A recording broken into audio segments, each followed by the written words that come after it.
job, big fella. Yes, thank you.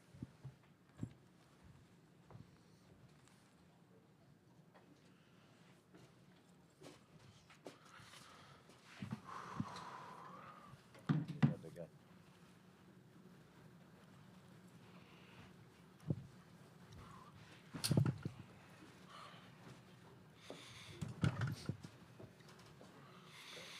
Great job.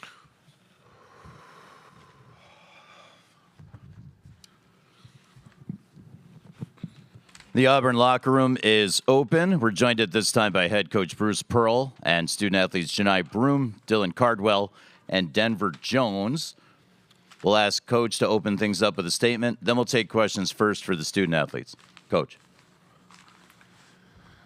I want to start off by congratulating Flora on their victory and wish them luck in the championship game. I'm really proud of my team. These guys made history. They're the best basketball team in the history of Auburn basketball. They gave us a ride that won't ever be forgotten. And they did so many great things both on and off the court that I'm extremely proud of. Played beautiful basketball in the first half. We were prepared. We had a great game plan. They executed really well. We only turned the ball over twice. Second half, Florida's effort and energy. The fact that we're not as deep as what we normally are was a factor. And I thought fatigue was a factor. As a result, we weren't able to maintain control of the game, which I think if we had taken care of the basketball a little bit, not turned it over and given those so many easy ones, we could have been in position to win the basketball game. We'll take some questions now for Dylan, Denver, and Janai. First one is third row to the right. KJ Doyle, KRGV, this is for Janai. It looked like you and Charles Barkley were able to share a moment as you were leaving the court. Just what did he share with you in that moment, and what's he meant to you as a supporter of this program? He just, thanked me for what I've done for Auburn. Told me to keep my head high. Just coming from a guy like who submitted himself in Auburn history means a lot. Next question's up front on the left side. Aaron Bracey from Hoops HQ. Denver, what made guarding Walter such a challenge? What was he doing out there that was tough for you guys tonight? Honestly, just, do a lot of dribbling handoffs. Just a lot of actions just run through him. Just constant moving. I feel like that's just what gave him some of the looks that he had tonight. Just a lot of handoffs, a lot of drives. So that's what it was. Continuing with questions for the student athletes from Auburn, center of the room. Dylan, you've been here 5 years. You've been through the COVID year. You've been through some really incredible ups. As you look back on your career at Auburn, and you're kind of like the glue, the spiritual leader of this team, walking away from this right now, what are some of the memories that you feel like, I know it's tough right now with going through a loss, but that you've learned from being in this program? Yeah, first and foremost, all glory to my Lord and Savior Jesus Christ. Without him, I wouldn't be here.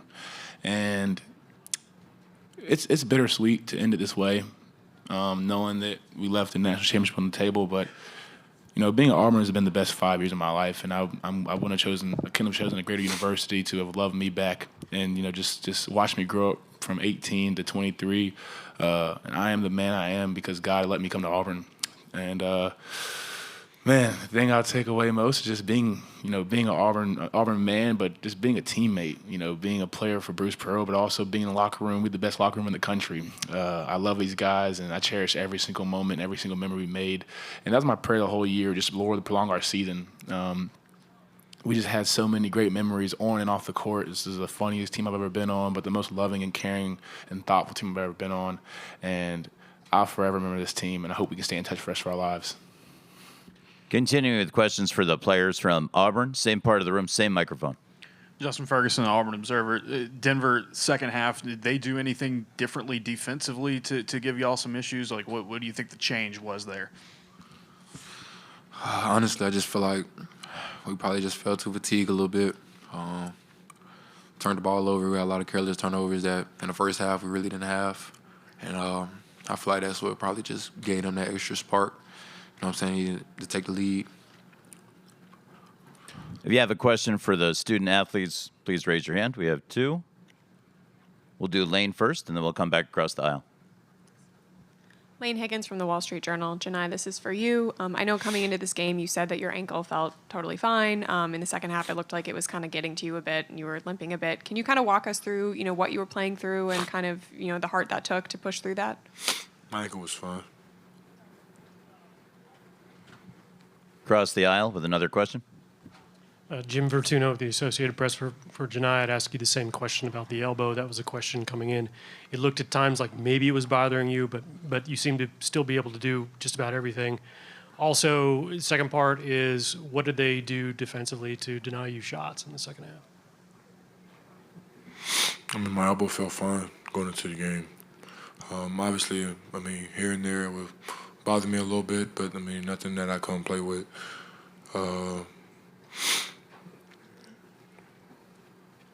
I feel like we got the looks that we wanted to get. I wasn't able to capitalize and finish them.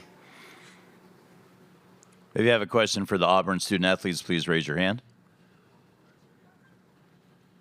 With no more questions, we want to thank Dylan, Denver, and Janai for joining us here in the main interview room.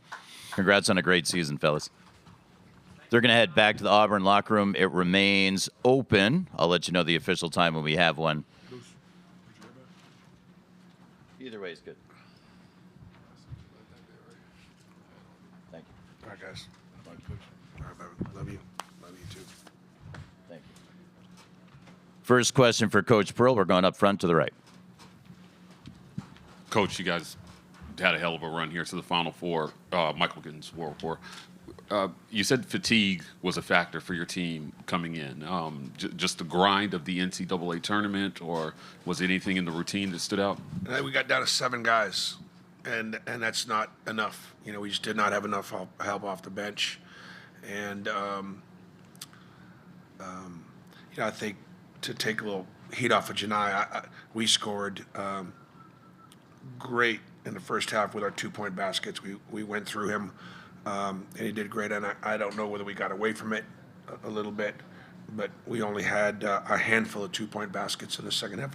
So I'll give Florida credit defensively for stepping up, but I just think that, passing and catching and fighting for your real estate, getting your spots, not letting them push you out of position, and I think that's why we didn't execute. In the center of the room, Coach. Coach Daryl Dapprich with Auburn Daily. Clayton Jr. is a phenomenal player. He hit some shots that were contested, falling back, some threes that you guys got out on him defensively, but there were some times he got to the rim real easy and really got to the with layups. Talk about the defensive maybe breakdowns on that and what happened that allowed him to get to the rim so easy. Well, he's a great player, and he can go both ways. He can make tough shots. About the only thing that, again, I probably should have done more would be trap the ball out of his hands a little bit. Believe it or not, that was part of our game plan, but we just didn't execute it.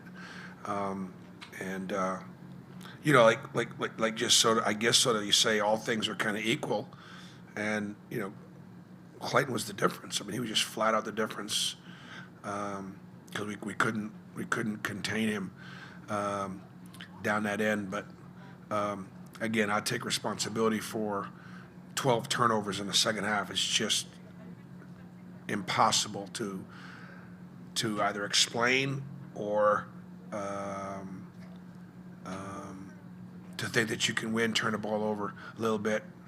We got a little out of sorts offensively, and guys just did not execute offensively what our game plan was like they did in the first half. Coach, center in the second row. Adi Joseph, CBS Sports. You mentioned the depth when you did your opening statement that Florida has.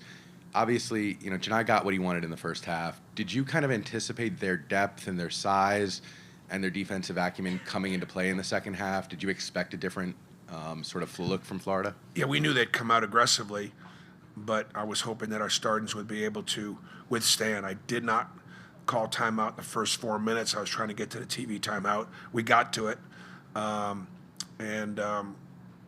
Obviously those starters, my top 5 players, all seniors, and I just think that again we came out offensively, and we didn't run some of the things that we had talked about running the way we talked about running them. And so just 12 turnovers, bad execution, bad decision making, bad passing, catching. Took a lot of shots that we did not want to take. To the right of the aisle, in the 4th row. Justin Ferguson, Auburn Observer. Bruce, I was going to ask you about the shot selection. It felt like you guys had some good looks that didn't go down. Did you feel like that kind of faded in the second half and y'all took tougher looks? Or how'd you feel about the shot selection? We just did not execute offensively in the second half. We just didn't. I give Florida credit for their defense, but there were certain things, certain reads, certain looks that we made in the first half and chose to not make them in the second half. Coach up front to the right. Michael Giddens, War Auburn. Coach, can you talk a little bit about Miles Kelly? He had kind of a tough run through the last few games, especially from 3. He's such a great shooter, but it seemed like he was unable to find a rhythm here in the last few games for you. Well, I mean, they did a great job of extending his catches, and they recognize what a dangerous shooter, Miles is, and not banging down some of those shots. He got a couple in the first half, and again, felt like we had a really nice. We scored 48 points in the first half, right? 46. We just had a great rhythm, and we got everything we wanted, but we had to work for it. And I just thought we stopped working offensively the way they're coached. Final question for Coach Pearl, all the way in the back on the right side. Bruce, JoeGoodmanAL.com. What do you say to Tahad after tonight's game? Well, I haven't talked to him yet. He's been sensational all season long, and I know that he's going to be disappointed because he wasn't elite tonight like he's always been. Give again Florida credit. There's real size in their backcourt, real size in their front court, and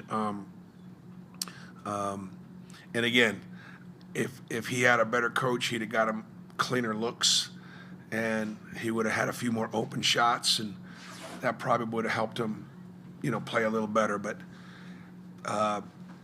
if there are 5 of the top freshmen in college basketball this year, Tahad Pettiford is absolutely one of them. And I'm so incredibly proud of him. And I know his teammates are. I trust him. We want to thank Coach Pearl for joining us and congratulate him and Auburn on a terrific season run to the Final Four. Thank you, Coach. The Auburn locker room